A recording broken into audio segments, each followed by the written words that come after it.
दुनिया को बताया गया है कि ईरान की अनक्लियर प्रोग्रामिंग को रोकने के लिए ईरान के ऊपर अटैक किया गया है और ईरान की लोगों को फ्रीडम देने के लिए किया गया है। लेकिन सच क्या है बताने से पहले आप अगर फेसबुक से देख रहे हो मुझे तो फॉलो कर लीजिए, यूट्यूब से देख रहे हो तो चैनल को सब्सक्राइब कर लीजिए, वीडियो को लाइक कर दीजिए और शेयर कर दीजिए, क्योंकि जो बात मैं बताने जा रहा हूँ वो हर एक इंसान की पास पहुँचना चाहिए।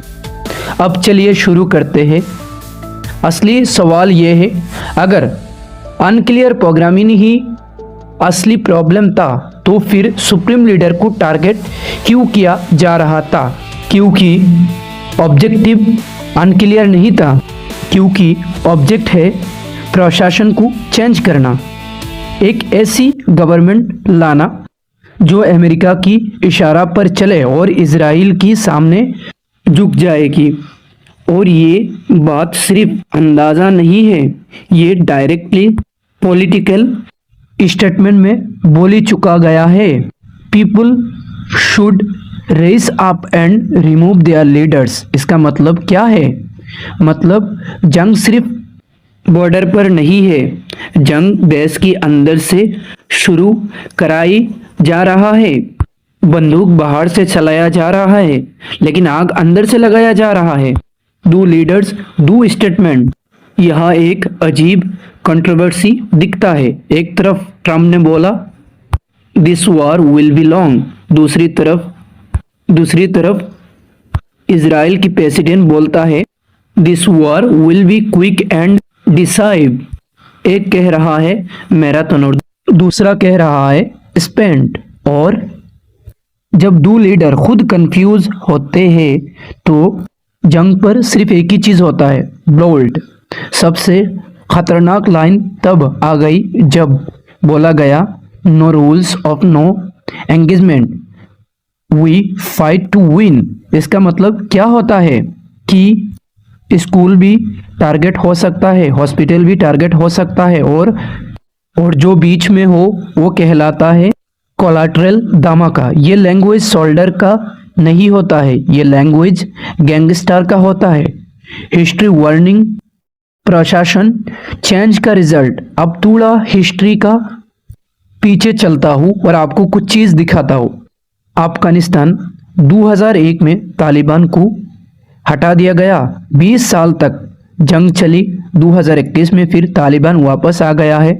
रिजल्ट क्या हुआ कि अरबों डॉलर वेस्ट हुआ है, हजारों लोग मारा गया है, जीरो स्टेबिलिटी। इराक फिर 2003 में सद्दाम हुसैन को हटाया गया है, रीजन दिया गया है वेपन्स ऑफ मास डिस्ट्रक्शन। पर WMD मिला क्या? नहीं मिला। रिजल्ट सिविल वॉर, ISIS का जन्म, एंडलेस इंस्टेबिलिटी।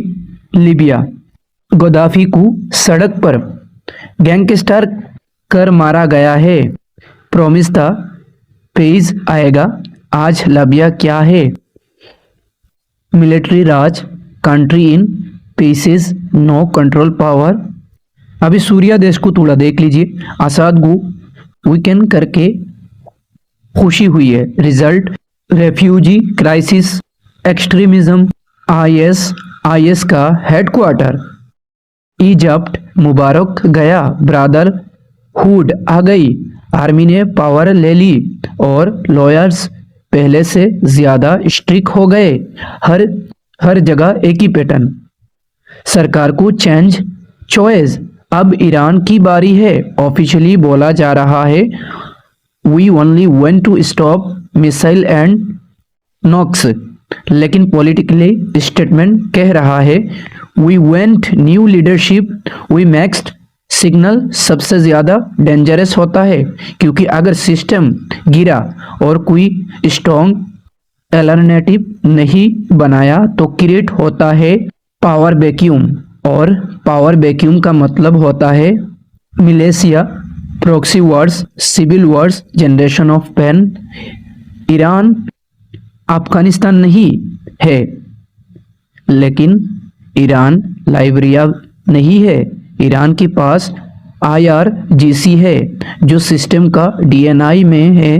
अगर आप उसको फोर्स से तोड़ोगे तो रिबिलियन जनरेटेड है। 3 पेज की स्ट्रैटेजी मेरी थोड़ा सिंपल है। पेज 1, मिलिट्री को वीक करो, missile basis command centre destroy करो। पेज 2, लीडरशिप को टारगेट करो, टॉप डिस्कशन मार्कर्स हटाओ, इसको कहते हैं description strategy. Page 3, internal instable create करो, इकोनॉमिक्स को प्रेशर डालो, कम्युनिकेशन को ब्रेक डाउन फार और कंफ्यूज। गोल क्या है? देश अपनी एनर्जी बॉर्डर पर नहीं अंदर की जागन में लगा दे। ये सिर्फ वॉर नहीं है, ये एक सिस्टम ब्रेकडाउन ऑपरेशन है। सबसे बड़ा नुकसान आम लोगों का है। अगर ईरान में सिविल वॉर हुआ तो सबसे पहले कौन मरेगा? बच्चे, बूढ़े, आम जनता। लीडर्स जिनेवा पर टॉक्स कर रहे होंगे और ग्राउंड पर स्कूल और हॉस्पिटल जल रहा होगा।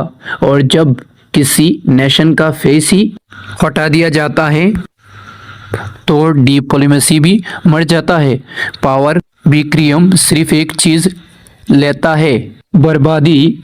Global silence. सबसे स्कोर बात यह है, रशिया और चाइना चुप है, वर्ल्ड सिर्फ दिख रहा है। और जब दुनिया चुप होता है तब हिस्ट्री रिपीट होता है।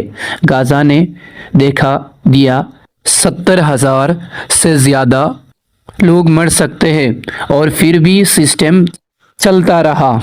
तो सवाल यही है, क्या ईरान को बख्शा जाएगा या वही भी एक और एक्सपेरिमेंट बनेगा?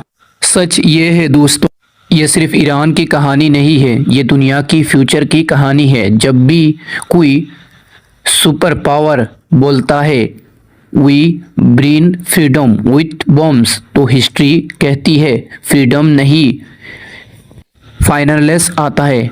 अगर ये स्ट्रैटेजी चली तो ये सिर्फ एक जंग नहीं होगी, ये एक ऐसा जुकाम होगा जो पूरी जनरेशन को मिशास करेगी। और शायद कल हम न्यूज़ देखेंगे और कहेंगे एक और देश, एक और बड़ी बर्बादी। और फिर वही सवाल, पावर का यूज़ शांति के लिए होता है, ये दुनिया को ख़त्म पर लेके जाने के लिए नहीं होता है। सोचो, क्योंकि आज जो ईरान के साथ हो रहा है कल किसी और के साथ हो सकता है। और जब हिस्ट्री रिपीट होता है तो सिर्फ एक चीज़ रिपीट होता है, इंसानी लाशें।